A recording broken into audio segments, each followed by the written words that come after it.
Ok. Fatigué. Oh Lord.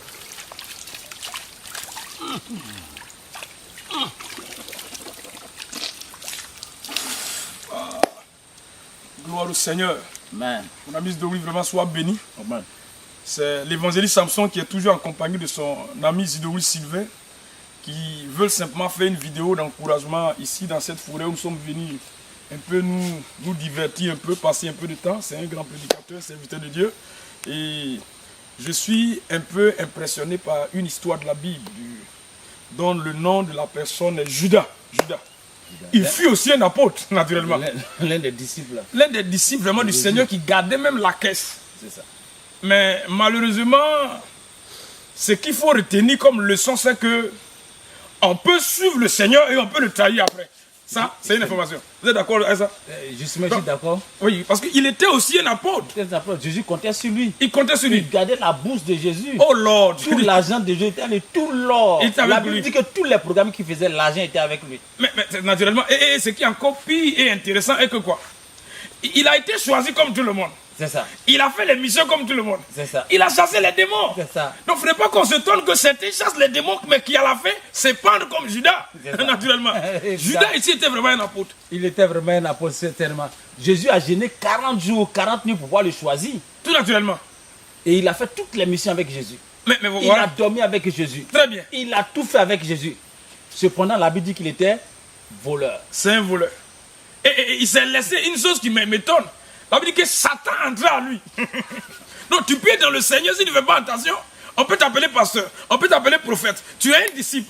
Mais si tu ne veilles pas, Satan peut entrer en toi. Judas n'a pas voulu changer son caractère. Voilà quelque chose qui... Jésus l'a interpellé à plusieurs reprises sur son caractère. Oui. Pour qu'il change. Il a tout fait. Mais Judas a toujours trompé le Seigneur. Il s'est trompé lui-même. Il n'a jamais voulu changer. Donc quand ton caractère ne change pas, demain tu peux te pendre. Oui, oui, tu deviens Judas. Judas.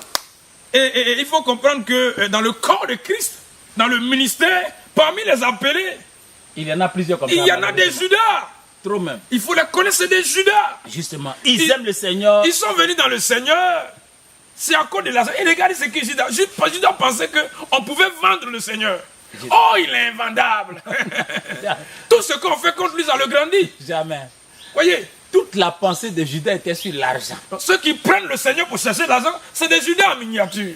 Effectivement. Ce n'est pas le royaume qui les intéresse. Ne soyez pas étonnés que demain, Jésus puisse dire qu'il ne les reconnaît pas. Ils ne le connaissent pas. Donc, tu peux être appelé. Tu peux avoir l'onction. Tu peux chasser des démons. Tu peux suivre le Seigneur.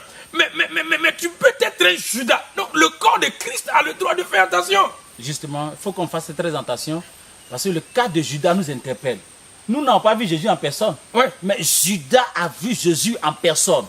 Tous les miracles que Jésus a opérés, Judas était là.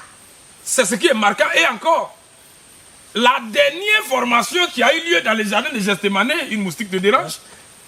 Mais ils étaient 12, mais Judas était absent. Donc les gens qui tirent les réunions, c'est des Judas. Non. Les disciples étaient au nombre de 12. Mais lui, dans Gethsémani, il était en train de faire un faux coup. Et ouais, Judas. Non, les Judas, c'est des fossoyeurs. Voilà. Ils font des faux coups. Ils sont dans des business bizarres pour essayer de prendre l'argent. Donc, Judas, la tête du Seigneur pour chercher l'argent. Ah, il y a toi aussi, Judas. Il pensait que quand il fait ça, Jésus ne le voyait pas. Mais Jésus l'a interpellé. Oui. Et les gens aujourd'hui, quand ils font tout ça, ils pensent que Dieu ne les voit pas. Ils prennent le nom de Jésus pour chercher l'argent. Ils prennent Jésus pour faire des business. Et s'ils faisaient bien même, là, au moins, ça allait réconforter le Seigneur. Ils font mal et encore, ils soutient de l'argent aux gens. Donc, nous voulons conclure cette vidéo en disant simplement, nous devrions faire attention quand on sert le Seigneur. On ne vient pas dans le Seigneur pour se servir. On vient dans le Seigneur pour servir le Seigneur. Voilà. Et j'ai toujours dit une philosophie. Ouais. Quand tu te sers du Seigneur, le Seigneur te sert. Mais quand tu sers le Seigneur te sert de bien.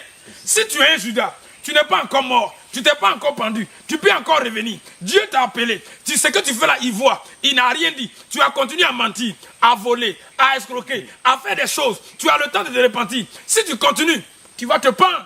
Donc je veux, en tant qu'évangéliste, encourager le corps de Christ à comprendre. Nous devrions faire attention pour tout faire. Que le Seigneur vous bénisse. Amen. Que sa grâce soit sur vous au nom de Jésus. Amen. Merci beaucoup. Que Dieu vous bénisse. Amen.